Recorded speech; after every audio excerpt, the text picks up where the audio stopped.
आज का पूछा गया सवाल ये है कि आइसोटोप या हमजा से क्या मुराद है।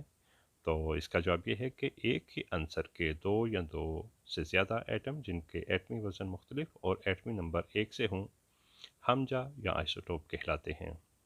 हमजा का तस्वुर ताबकारी के बाज़ पहलुओं की वजाहत करते हुए सोडी ने पेश किया।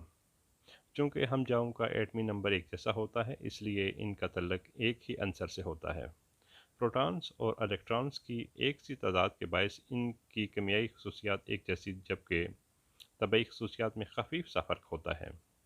कार्बन जैसे अनासर के हमजा तिब, हयातियात और सनत में सराकंदे या ट्रेसर के तौर पर इस्तेमाल होते हैं। इनकी ताबकारी के बायस से कई पौधे या जानवरों के जिस्म में इनके तहव्वुली रास्ते का पता चलाया जा सकता है। इनके इस्तेमाल से कई केमियाई अमलों की दुरुस्त माहियत सामने आ सकी है। कार्बन 14 आसार कदीमा और अर्जियात की ज़मानी तयन के एक तरीके यानी कार्बन डेटिंग में इस्तेमाल होती है।